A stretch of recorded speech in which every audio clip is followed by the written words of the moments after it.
Baixar um pouquinho minha cadeira aqui. Tá me ouvindo? Tudo ótimo, graças a Deus. Tô. Ai, que bom, que bom. Larissa, muito obrigada por aceitar nosso convite. Eu sei que tu é muito ocupada, que tem milhões de atribuições, mas tu conseguiu, né, um tempinho para vir conversar um pouquinho com a gente sobre a tua experiência aí nesse ramo de alimentação coletiva que tanto nos agrada, né? Apaixonante. Sim. Larissa, então eu vou só falar o nome da nossa live e aí eu vou passar a palavra para ti, tá? Então, hoje nós escolhemos o tema Delivery, aspectos legais e encantamento do cliente. E a nossa convidada super especial de hoje é a Larissa Mazzocco, que é nutricionista, consultora de alimentos e ainda estudante de gastronomia, né? Tem Exatamente. tudo a ver. Eu acho que são áreas assim que precisam, devem trabalhar juntas, uma contribuindo para a outra, né? Então, fiquei muito feliz quando eu soube que tu estava fazendo gastronomia. Muito legal. Então, Larissa, antes de a gente começar, eu queria que tu contasse um pouquinho para a gente da tua experiência e, principalmente, todas as etapas que tu foi passando, né, para chegar aonde tu está hoje, o que tu está fazendo agora. Passo a palavra para ti, então. Oi, obrigada. É uma honra estar aqui conversando com você. Nossa Senhora, vocês sempre foram minhas referências, né, nessa área de produção de alimentos. Então, chegar aqui nessa live hoje, meu Deus, obrigada pelo convite, pela confiança. Eu que agradeço. Pois é, eu sempre, desde que eu formei em 2013, né, em Aham. nutrição, e desde que eu formei, eu sempre gostei da área de produção de alimentos. Sempre trabalhei em restaurante, já trabalhei em hotel, em creche, principalmente focada para a qualidade do alimento servido. Então, fiz mestrado nessa área, né? Falei bastante, estudei bastante sobre produção de ficha técnica, qualidade do alimento servido para o cliente, o poder da escolha do cliente, né?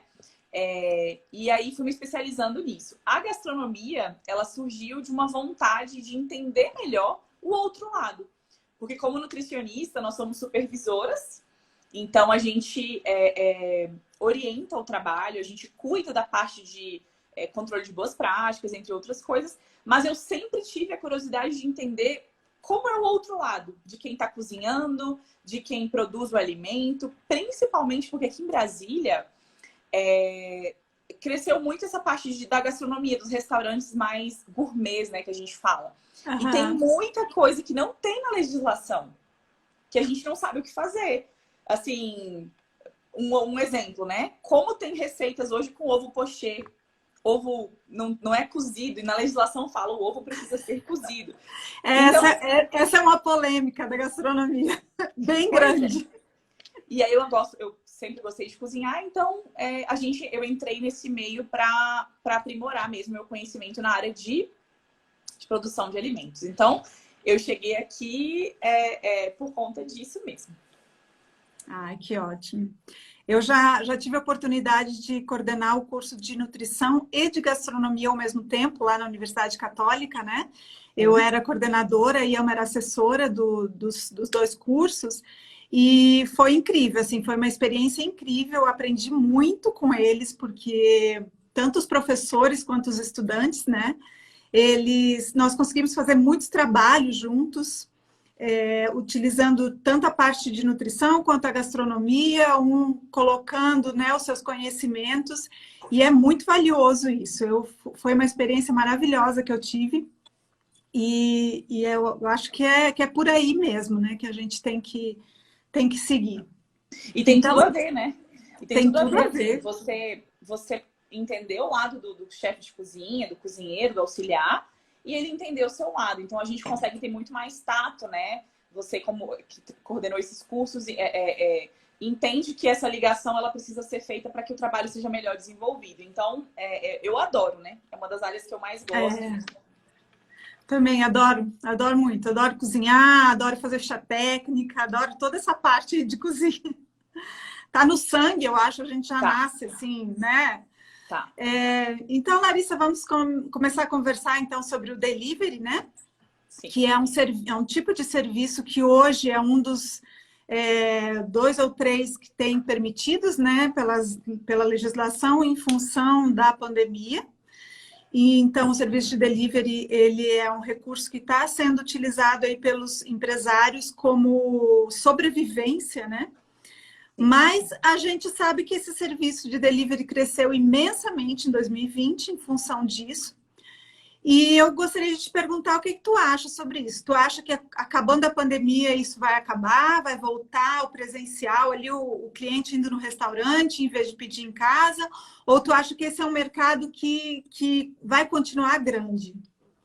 Olha, em 2019, eu fui no congresso da Abrazel e o diretor da Uber Eats, ele deu uma palestra, um dos diretores, né? E ele falou, ele juntou dados falando que 60% do faturamento dos restaurantes brasileiros hoje são pelo delivery. Em 2019, sem pandemia. Sem a pandemia, antes, né? Sem a pandemia. Hoje, na pandemia, eu dei uma estudada essa semana, a gente não tem estudos concretos, mas, de acordo com blog da Abrazel, entre outras coisas, estima-se que 80% do faturamento dos estabelecimentos hoje, na pandemia, mesmo naquele momento aberto, né, que a gente teve uns meses que reabriu, foi de 80% do faturamento através do delivery. Então, o que eu vejo hoje, assim, até pela minha experiência como consumidora, não só como nutricionista e tudo mais. Sim, claro.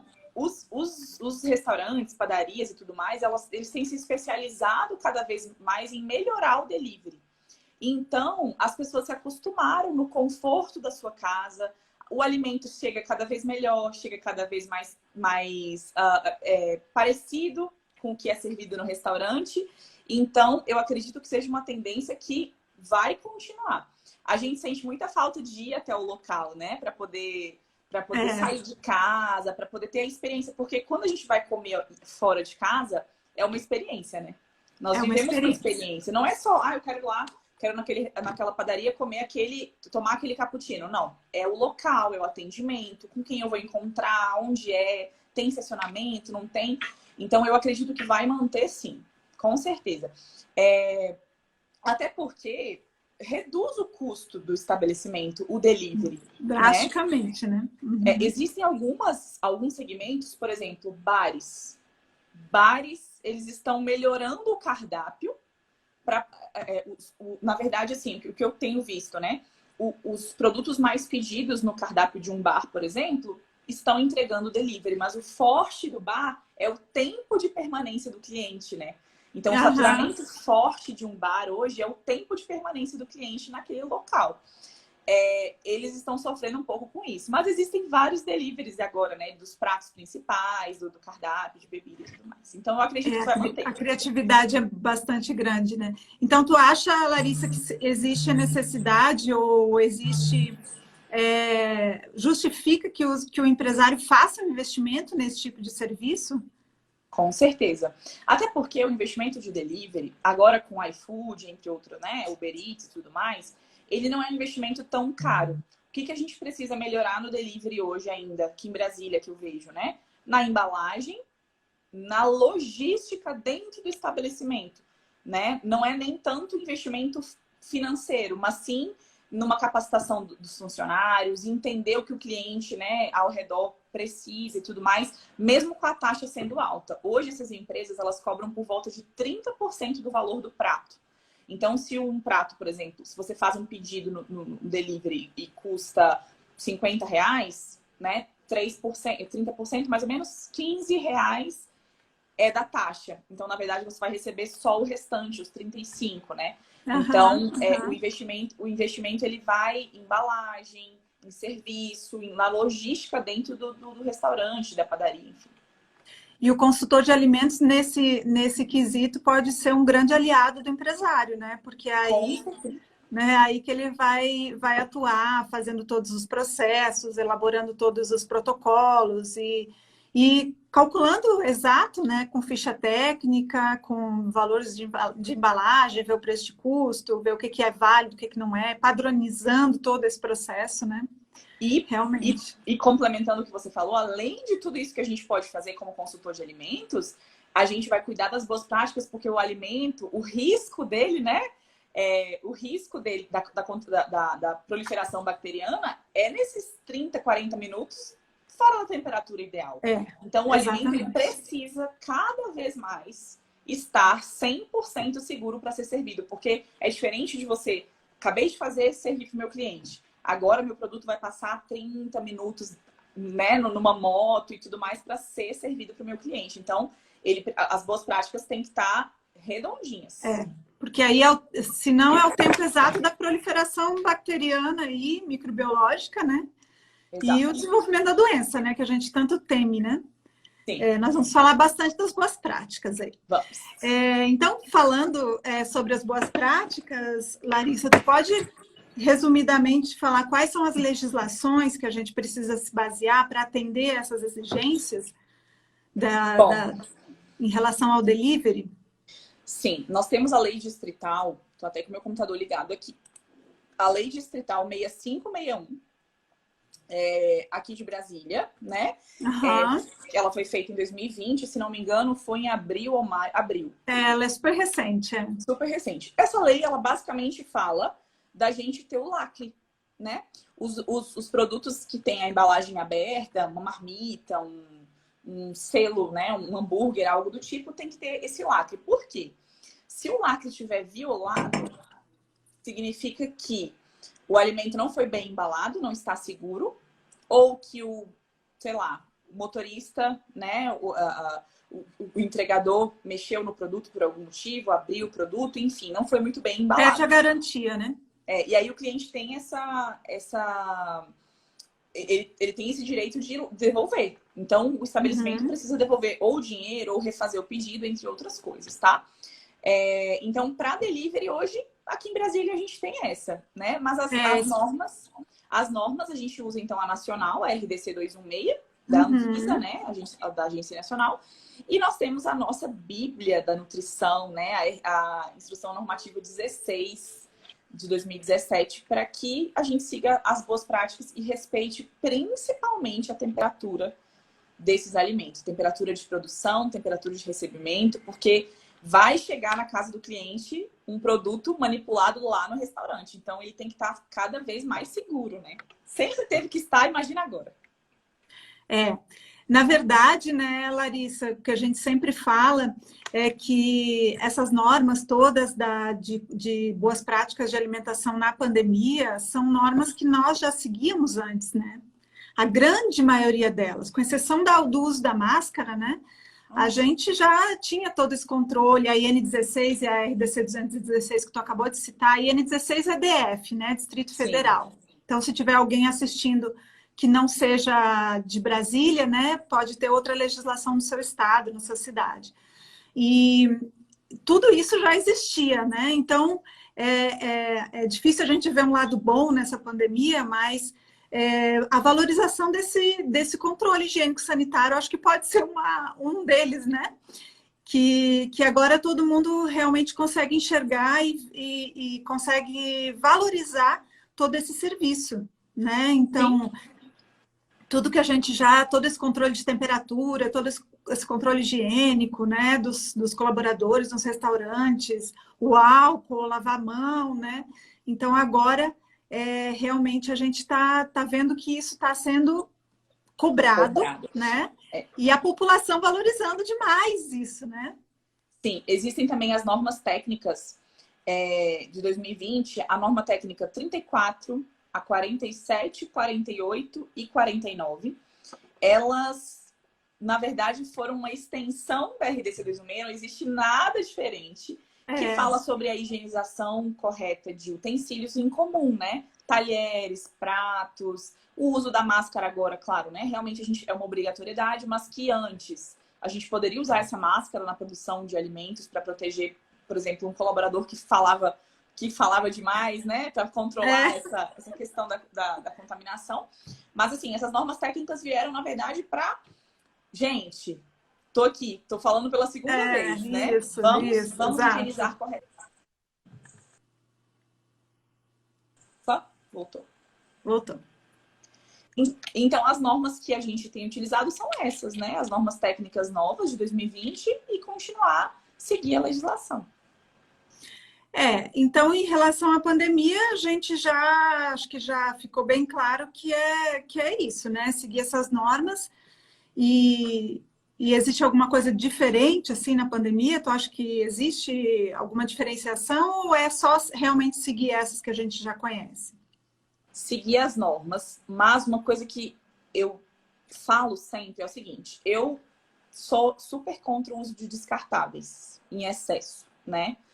Mas tudo depende do perfil do estabelecimento. Então, qual é a primeira coisa que eu faço? Né? Gente, ó, higienização de utensílios, de talheres, pratos, copos, é assim, assim, assado. Se a equipe, nessa pandemia, se a equipe do estabelecimento não é uma equipe treinada, o dono não consegue trocar a equipe agora, o que a gente vai ter que fazer? Se essa higienização não é muito bem feita? Colocar descartável. Então, tem locais, restaurante self-service, por exemplo, alguns locais que você vai, quando você conseguir, antes do lockdown, né? Você tinha a opção de pegar o talher separado por saquinho ou separado, né, por um papel e tudo mais, que estava higienizado. Se a equipe não é uma equipe legal, bem formada, não vai lavar esse talher direito, não vai lavar esse copo direito, é melhor fornecer apenas descartável. Não é uma norma, mas assim, o que mudou é isso. Assim, hoje, se a gente realmente não vai dar, a galera não está colaborando, vamos colocar descartável, mesmo sendo uma opção ruim, né? Isso infelizmente, isso foi foi algo bastante ruim que veio, né? A gente que trabalha muito com sustentabilidade em cozinhas, tu, né, Larissa, que eu sei que tu já fez muitos trabalhos sobre isso também. Sim. A gente fica desesperado, né? Mas infelizmente nesse momento é o que nós temos que fazer, né? Para evitar os problemas que estão por aí, né? Exato. E Larissa, muita gente ficou desempregada nessa pandemia, muita gente precisou começar a fazer alimentos, preparações em casa para vender, para poder sustentar a própria família, né? Para poder ter um recurso financeiro para comprar comida e etc, né? E aí eu te pergunto, essas pessoas, elas também estão trabalhando com delivery, também estão entregando, cada um está se virando do seu jeito, né? E eu te pergunto, então, para quem está fazendo essa produção artesanal em casa, quais são as exigências? São as mesmas de quem tem um restaurante, de quem tem uma cozinha industrial, de quem tem uma produção comercial? Como que funciona isso? Então, vou falar as duas visões, tá? Eu já conversei com alguns fiscais da vigilância em relação a isso e a visão de quem entende o lado de quem trabalha com isso, né? A gente não pode produzir comida em casa para vender, conforme a lei. Senão, aqueles ambulantes que vendem cachorro-quente na frente da faculdade, na frente, poderiam trabalhar. Por que eles não podem? Por que eles não podem trabalhar? Porque a cozinha de apoio, igual o food truck, né? Porque a cozinha de apoio deles não é industrial, é em casa, é caseira, não existe um controle de temperatura, enfim. Então, conforme a lei, a legislação, a gente realmente não pode trabalhar. Beleza. Ponto. Próxima pauta. Estamos trabalhando em casa com comida.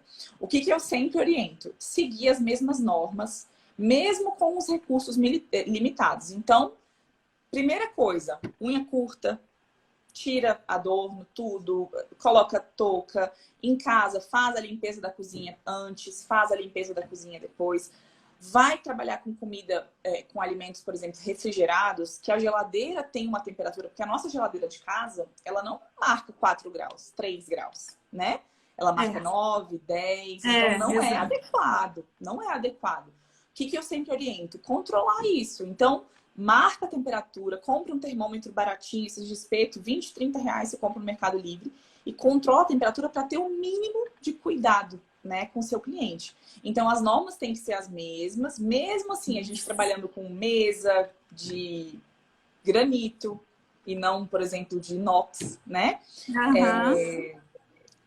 Evitar utensílios de madeira, enfim. Eu sempre oriento algumas coisas para evitar ao máximo a contaminação, né? Porque produtos feitos em casa, as pessoas têm muito cuidado, né? Pessoas que cozinham muito bem, geralmente cuidam muito bem do seu alimento. Mas Caso haja alguma reclamação do cliente, passei mal. Comi o bolo da tia tal e passei mal. Bom, é um risco que a gente corre comprando alimentos de quem não tem uma cozinha industrial e tudo mais. Mas aí vai da sua confiança também. Eu sempre comprei lá. Eu conheço. Eu vou experimentar, tudo bem.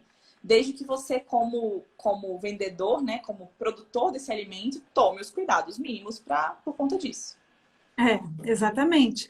Quer produzir alimento em casa, também precisa, então, ter todos os cuidados que você teria numa cozinha, né? E o processo é bastante burocrático também, né? Tem que seguir toda a legislação, mas não dá para a gente ter a mesma cozinha que você está fazendo o almoço para a família, você está produzindo o cachorrinho caminhando ao redor da mesa, né? O gatinho, a janela aberta, como tu falou, as colheres de madeira, né? Então é bem complicado porque gera doença. Infelizmente, né? O alimento tem que ser fonte de saúde, não de doença, né? Exatamente. Bom, Larissa, eu queria te perguntar, então, na questão de sustentabilidade, o que tu recomenda quando a gente fala de delivery, de entrega em casa, o que pode, o que não pode, o que é sustentável? Eu acho que quando a gente fala em sustentabilidade, em embalagens para ir para a casa do cliente, quando a gente fala de encantamento do cliente, hoje em dia os clientes também estão ligados a isso, né? Então, eu acho que isso pode influenciar também na escolha, muitas vezes, da opção alimentar que ele vai fazer, né? Depende de como é que vem essa embalagem, né? Então, eu queria que tu falasse um pouquinho sobre as opções de embalagem que a gente tem em relação a custo, sustentabilidade e outros quesitos aí. Segurança alimentar, né? Microbiológica.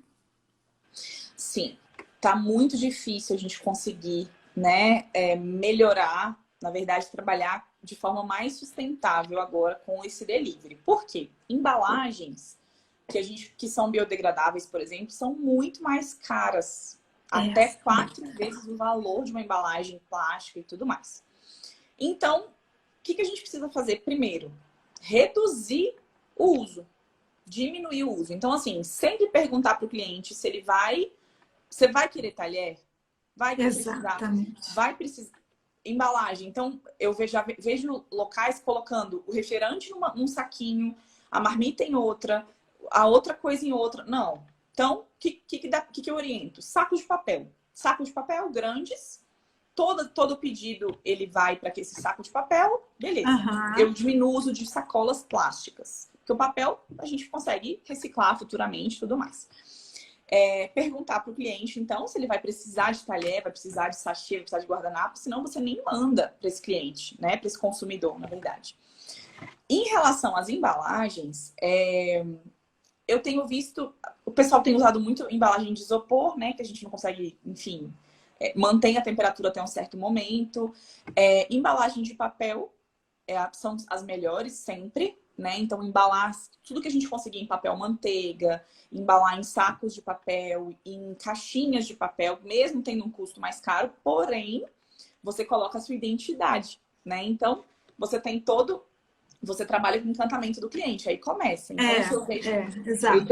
Eu tenho uma hamburgueria como cliente, que tudo deles é personalizado. O papel manteiga, a caixinha do hambúrguer, né? O canudo. Nossa, faz muita diferença isso. Faz toda a diferença. Então, é um preço que a gente paga a mais, mas que o cliente vai ter a mesma experiência que ele teria indo lá na hamburgueria consumir. Muito melhor do que mandar um saco plástico, enfim. Com um investimento, né? Faz parte do investimento do delivery, isso. Sim. E sempre trabalhar com, assim, papel craft, né, que não seja reciclado, trabalhar sempre com papel. Preferir, né, o uso de papel do que de plástico, a gente consegue ter um uso melhor depois. Quando a gente recebe um alimento em casa, né, quanto melhor ele tiver apresentado, quanto melhor a embalagem tiver caracterizada, é muito diferente. É muito diferente você receber de qualquer jeito, de qualquer forma, né? Isso que tu falou de perguntar para o cliente se ele vai precisar de talher, se ele vai precisar até dos sachês, né, de temperos e tal, é extremamente importante também, porque é coisa que vai para o lixo na casa das pessoas, às vezes, né, sem nem mesmo utilizar. E a maioria das pessoas não precisa em casa de talher, né? Mas o que acontece às vezes, Larissa, é de os restaurantes simplesmente não mandarem, né? Então, eu acho que esse cuidado tem que ter, de consultar o cliente. Quer dizer, você pediu uma comida japonesa e diretamente não manda o sachêzinho com shoyu, né? Então, é assim, pergunta para o cliente. Se ele falar que não precisa, ok. Mas, se não, tem que mandar. Tem que Sim, mandar. exatamente.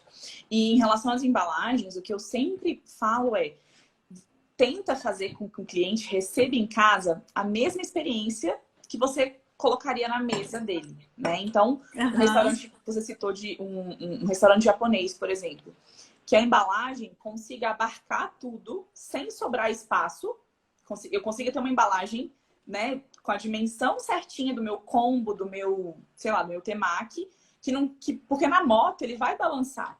Aí chega na casa do cliente um molho misturado com salmão. Não. Trabalha com algo que vai deixar o alimento certinho, para que o cliente tenha a mesma experiência em casa. Isso. Travou? Ótimo. A professora Yama falou que travou? Não. A Yama. Oi, Yama. Eu acho que para mim não travou. Não sei se travou para mais alguém aí. Para ti também não? Não. Então, continuamos. E a gente está falando um pouquinho de entregadores, né? Então, vamos falar um pouco mais a fundo sobre eles, né? A gente sabe que alguns restaurantes têm os próprios, outros restaurantes contratam, né? E aí, quais cuidados que os restaurantes podem ter, você como consultora de um restaurante, quais orientações, né? Existe possibilidade de fazer algum treinamento com esses entregadores, de ter algum cuidado mais específico? Com certeza. Ó, conforme a legislação, a gente não tem nada muito específico. A gente tem lá transporte de alimentos. Alimentos. Essas empresas que contratam iFood, Uber Eats, o Rappi, entre outras coisas, eles fazem treinamentos prévios. Existe um treinamento de boas práticas para esses entregadores. O que eu gosto de fazer? Até o Martson, até meu cliente de consultoria. Oi, Martson! Eles têm Tá te elogiando aí. Eles têm um entregador próprio, né? Para entregar o delivery deles. O que eu sempre peço? Eu tenho uma planilha de controle de limpeza da box, né? Do baú. Então, toda semana tem que estar higienizado com água sanitária ou com detergente clorado, depende do estabelecimento. Que isso seja registrado, né? Que esse colaborador, esse entregador, ele tem as mesmas características de um manipulador de alimentos, né? Use máscara, tenha o álcool gel sempre na moto, use luva se precisar. E cuide da higiene porque ele não vai ter contato com o alimento diretamente, mas ele vai encostar na embalagem secundária. Claro. Então, que ele sempre tem esse cuidado. Toda vez que sempre que a empresa tem um entregador próprio, eu sempre peço para participar do treinamento de boas práticas para entender o porquê das cobranças, né? Por que tem que ser assim? O tempo de entrega, por que na moto tem que ficar, o baú tem que estar higienizado, né? Qual a importância disso? Então, sempre participar, mesmo não sendo uma exigência da legislação. Mas nós, como nutricionistas, a gente entende, né, que tem muita coisa que a gente consegue evitar. Independente de ser lei ou não, a gente tem que cuidar desse controle. Eu queria te perguntar, assim, o que a gente pode fazer para agradar o nosso cliente, para que ele fidelize com o nosso estabelecimento, né? Quais os meios que a gente tem para fazer isso? Nossa, olha, o que a gente mais gosta é de ser bem tratado. E não tratado como mais um, mas sim como Larissa, como Cristine, né? Assim, a gente gosta de tratar quem a gente é. Então, assim, o que fideliza muito o cliente, primeira dica, é o cliente saber que a empresa conhece esse cliente. Então, por exemplo, quando tem clientes que pedem, todo sábado pede esse prato, né? O atendente, quem atende, primeiramente, quem atende esse cliente tem que ser uma pessoa muito simpática.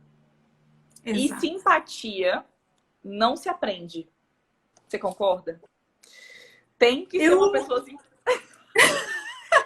Tem que ser uma Eu acho que não se simpática. aprende, não. Acho que tem gente que realmente Não. nasce com esse dom.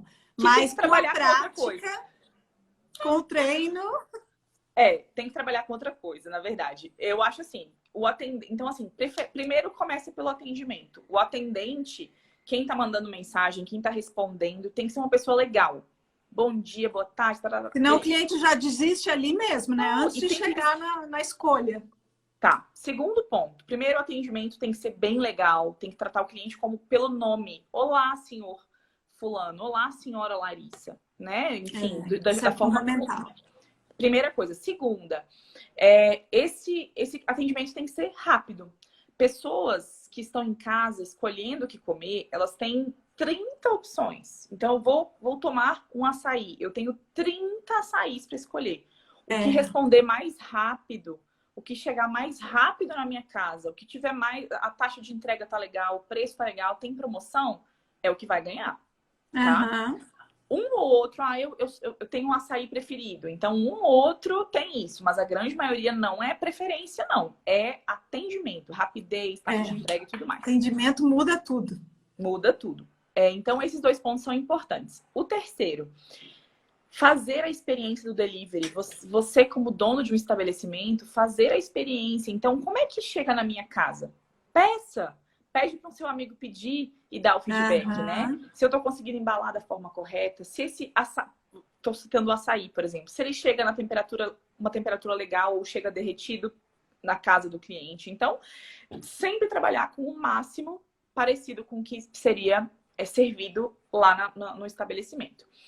A embalagem conta muito, a forma como você cuida do seu cliente, então, muito bem fechado, muito bem cuidado, porque nessa pandemia, o que a gente faz quando chega um produto na minha casa? Eu passo álcool, eu tiro a embalagem secundária, jogo fora, né? Lavo minha mão.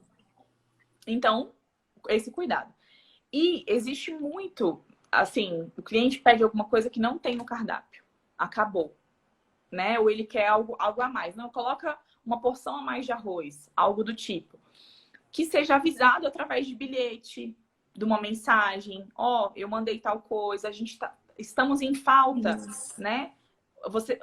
Você pediu uma porção de banana frita. Estamos sem banana, então eu mandei uma porção de batata frita, né? Com o nome do cliente. Para assim, olha, não pude te atender dessa forma, mas tá aqui um mimo para que você não fique sem a experiência e tudo mais. Então, quanto mais individualizado, intimista, como se fosse um garçom. Quando você chega para ser atendido num estabelecimento, o garçom ele te atende, né? O que você deseja, de que forma, a bebida, mais doce, menos doce. Então, sempre trabalhar com uma intimidade no sentido de ser bem atendido, né? Por isso que o atendimento é tão importante. Isso que tu falou é muito, muito importante, né? O cliente se sentir especial, né? Ele sentir o carinho que foi colocado naquele alimento que está chegando na casa dele, né? Com certeza. E acho que além de tudo isso que tu falou, né? Uma das coisas importantes também puxando um pouquinho lá para as boas práticas, é ele perceber que aquele alimento é um alimento limpo, que não tem sujeira, que não tem doença, né? E claro que existe que os micro-organismos eles são invisíveis a olho nu, né? Mas existem coisas que vêm no alimento que a gente percebe, né? Que aquele alimento foi bem cuidado, foi bem tratado. Até a embalagem não está lambuzada por fora, né? Não foi feito de qualquer jeito, né? Então, fazer o cliente se sentir especial, né? E uma coisa Pode falar. Uma coisa que eu cobro sempre é divulguem. Hoje o Instagram, gente, assim, é o cardápio, né? O Instagram é o grande cardápio. Divulga. Se o seu estabelecimento tem nutricionista, divulga. As pessoas amam. Gente, muito bem lembrado. Muito bem lembrado. Mostra o nutricionista ou mostra algum controle de boas práticas, porque você traz mais credibilidade para o seu cliente. O cliente que sabe que ali tem um nutricionista cuidando da alimentação, certamente ele vai confiar muito mais no que ele está comendo, né? Com certeza, Isso com é certeza. fato, isso é fato. E o cliente, quando chega a essa comida na casa dele, então, em função da pandemia, quais cuidados que ele precisa ter para consumir aquela refeição? Bom, o vírus já foi comprovado que a gente não adquire essa doença, né? A gente não tem contágio através da alimentação. Então, alimentos frios têm risco de ter o Covid, né? Então, saladas, tudo que é armazenado frio, existe o risco. Mas quando eu ingiro esse alimento, o vírus não se desenvolve. Existem estudos mostrando isso. Porém, quentes não tem como. Porém, eu pego na embalagem, coço o nariz. Pego na embalagem, pego no celular, coço o olho. Aí, enfim. Como eu falei, o motoboy, né, o transportador e tudo mais, o meu auxiliar de cozinha, quem for embalar esse alimento vai estar muito com a mão super bem lavada, é o que a gente espera, é o que a gente orienta. Mas, gente, chegando em casa o alimento de delivery, primeira coisa, álcool. Então, álcool líquido, sempre borrifar na embalagem. E dispensar todas as embalagens. Então, pedir um açaí no copo. Evita usar o copo. Pegue o açaí, coloque no seu bowl, na sua xícara, né, que seja, e lave bem as mãos, descarte essa embalagem. Nunca guarde na geladeira a embalagem que chegou na sua casa. Então, por mais que a gente não tem contágio, né? Consumindo o alimento, a embalagem é um grande risco, porque a gente já viu que o Covid ele dura mais tempo, ele fica mais tempo num plástico, dura dias, né? Num plástico, num papel que seja. Então, sempre descartar as embalagens e depois de descartar, lavar muito, muito bem as mãos. Essa é a minha dica. Não sei se a minha também, é a mesma. Exatamente. É retirar toda a embalagem, transportar todo o alimento para a embalagem da casa, né? Para os utensílios da casa. Concordo plenamente, Larissa. Sim. Eu acho que era isso que eu tinha para te perguntar. Teve uma pessoa que fez uma pergunta sobre se existe alguma planilha específica para delivery. Se existe na legislação a exigência de alguma planilha específica para delivery.